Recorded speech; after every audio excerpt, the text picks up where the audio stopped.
Good morning. My name is Emmanuel. I will be answering questions from the exercise 5.7, about 5 questions, so to speak. Number 1, what does the CRISP DM methodology for data mining entail? What does the analyst do in each step? CRISP methodology stands for Cross-Industry Standard Process for Data Mining, and it's broken down into 6 steps. The first step is business understanding. A data analyst needs to understand business goals and priority in order to tailor data mining projects to support them. Moving on to step 2 of the CRISP DM methodology. The step 2 is data understanding.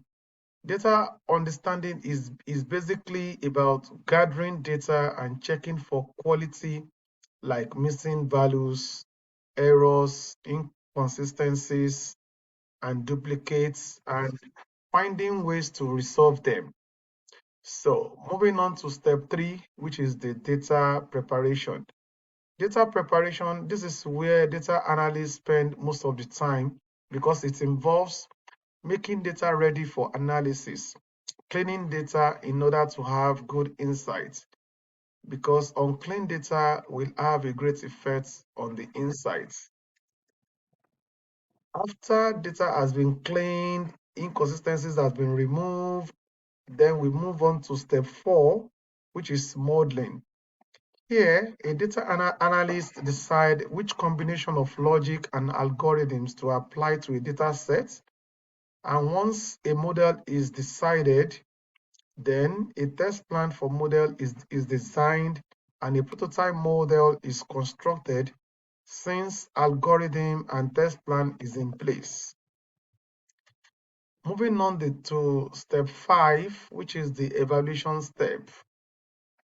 Evaluation is where the prototype model, which is designed in step 4, is validated by a team of subject matter experts to determine if the prototype will be implemented or abandoned or taken for further testing. The last step of the methodology is deployment. This is the last step where a data analyst check if the prototype model produced accurate results to convince the stakeholders for implementation. Moving on to question 2. Question 2 is explain what needs to be done before you can forecast time series. In other words, what does time series analysis involve? Generally speaking, time series analysis is a descriptive process that helps us to understand the data at hand. The goal of time series analysis is to find out why data looks the way it does. And of course, there are components to look for before you can forecast time series analysis.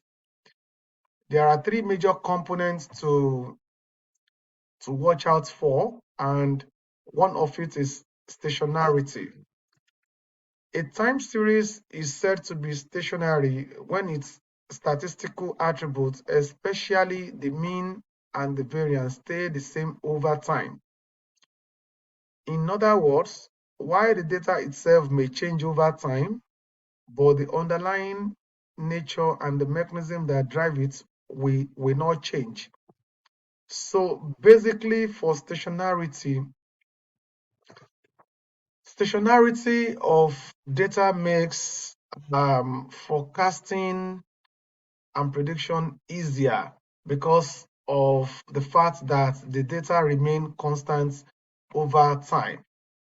So the second component of time series analysis is autocorrelation.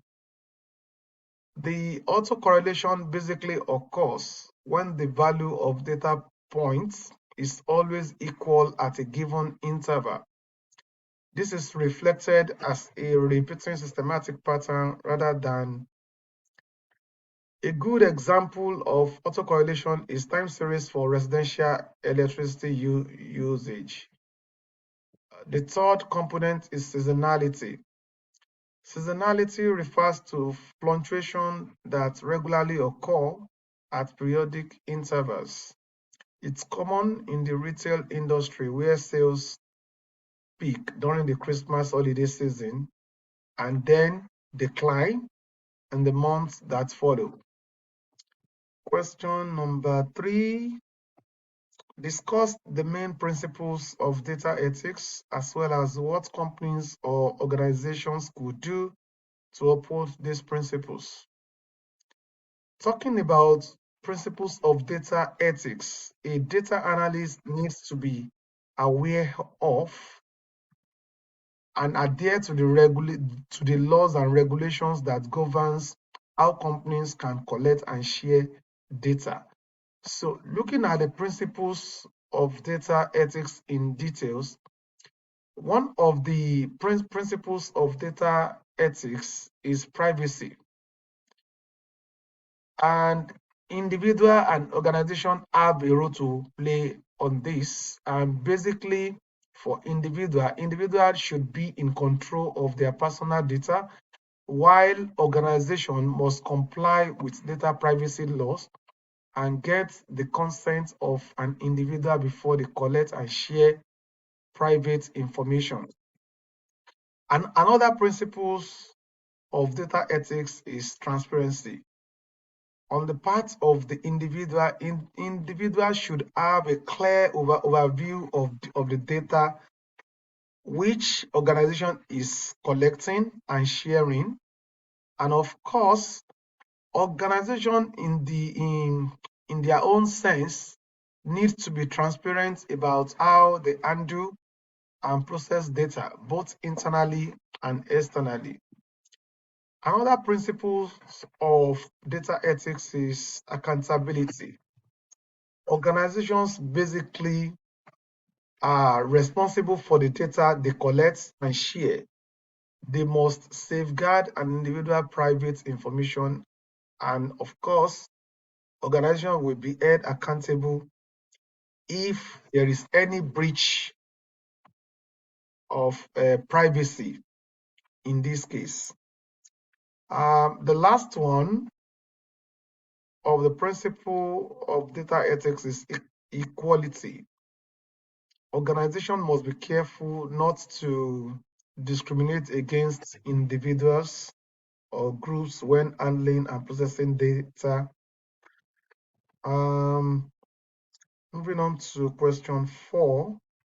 Imagine you are an analyst at a financial services company and have some concerns about bias in the way a predictive model was measured.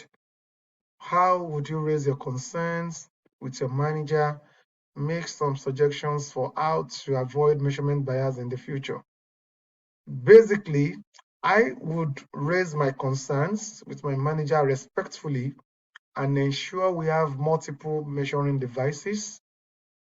I would design and communicate my testing procedures clearly and openly, because a data analyst must be prepared to communicate to stakeholders.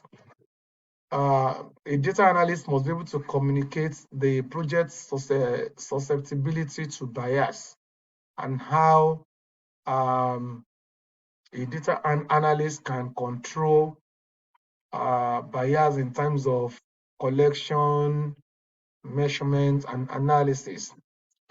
I would also make sure that the validators of the data sets, they have an adequate level of experience and training.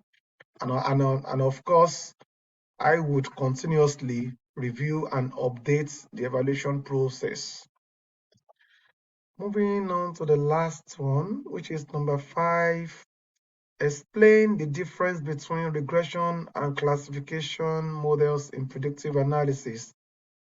When would you use one of these models over the other?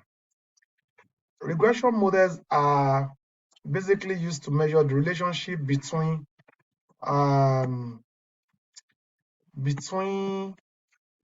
quantitative variables which is usually meant to create a predictive model.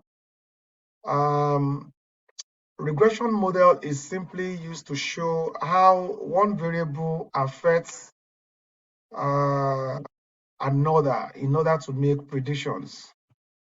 And regression model has been used by various scientists to measure the relationship between carbon dioxide in the atmosphere and rises in temperature in order to develop a model to predict climate change. While classification model is used to predict what category an entity will fall into based on a set of predefined features. For example, classification model has been used to identify which customer would likely buy a product or default on a loan. And another example of classification model can be found on our email account, where especially on the spam filter on the email accounts. That's it for now. Thank you. If there is any question, clarification, please do not hesitate to contact me. Thank you. Bye.